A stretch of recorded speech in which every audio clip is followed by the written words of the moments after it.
Ciao a tutti utenti carissimi, oggi parliamo di un argomento interessante e soprattutto diciamo che dispiace quando si sentono queste notizie.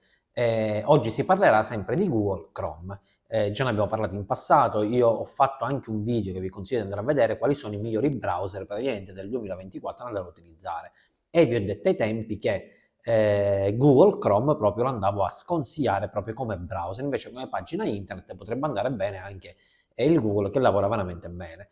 Però come browser ho detto di è meglio scegliere insomma Firefox, che è uno dei più sicuri. Abbiamo visto proprio i settaggi anche di tutti questi browser, che poteva essere Edge, che poteva essere Safari, quello che sia.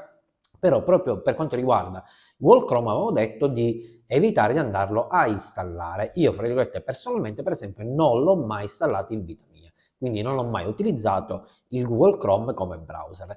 La notizia, quella che diciamo, quando si sentono queste notizie, insomma, dispiace molto a tutti gli utenti, non so se voi già l'avete sentito, cosa ha combinato ultimamente Google Chrome, e non è insomma la prima volta che si sentono questi problemi per quanto riguarda Google, per quanto riguarda la privacy.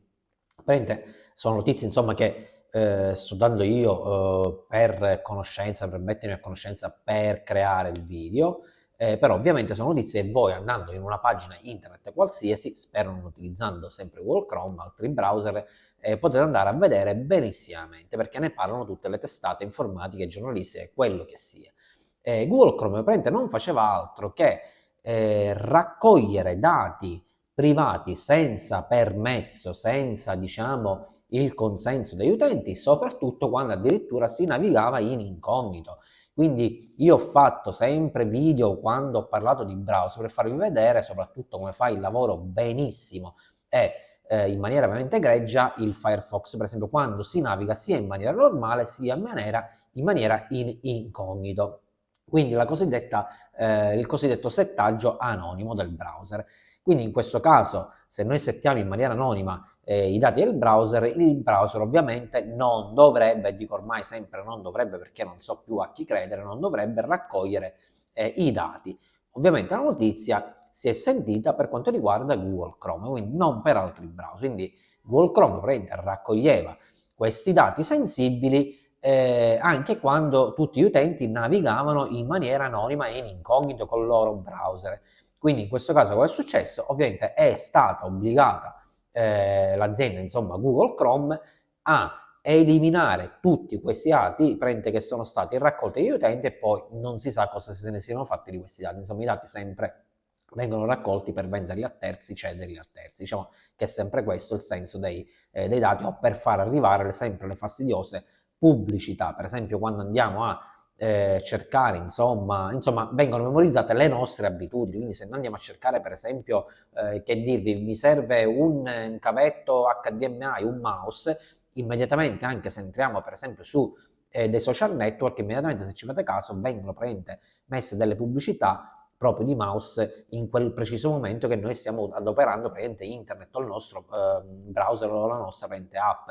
Perché succede questo? Proprio perché i motori di ricerca e i browser memorizzano quello che poi, quando noi andiamo a mettere la navigazione anonima, quindi in incognito, non dovrebbero memorizzare. Ecco perché spuntano queste pubblicità che magari poi vengono date quindi a terzi, quindi non solo dati, però vengono raccolti insomma, in tutte quelle abitudini che noi facciamo nei browser, quindi tutto quello che noi andiamo a cercare nel browser poi ce lo ritroveremo sotto forma di pubblicità, spam via email, eccetera, eccetera, eccetera. Quindi è stato obbligato, abbiamo detto, Google a eliminare questi dati. Quindi video brevissimo, sempre a scopo informativo, quindi io non l'ho mai installato, che dirvi, dico, ho fatto già un video precedentemente, quindi è inutile andare a ripetere sempre le stesse cose, di quale browser è meglio andarsi a farsi aiutare per andare su internet, quindi quale browser utilizzare nel 2024, ma già anche io non utilizzo Chrome, effettivamente non l'ho mai utilizzato perché proprio non l'ho trovato mai sufficiente come browser e nemmeno tanto spedito, quindi non è che non consiglio di utilizzarlo, però diciamo fra virgolette che io non lo utilizzavo, però può essere un parere personale. Già vi ho fatto vedere quali sono i migliori browser, che ce ne sono, che ne esistono veramente molto molto più efficienti come browser.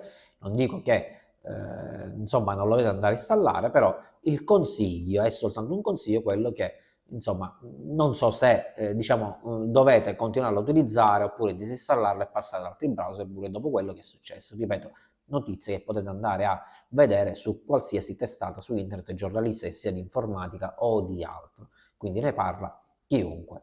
Quindi detto ciò, insomma, se avete ancora fiducia a questo browser, che vi posso dire, continuate ad utilizzare, per me ce ne sono veramente, veramente di migliori e vi potete ricollegare a quel video che ho fatto precedentemente. Che dirvi, ciao a tutti e buona navigazione sempre!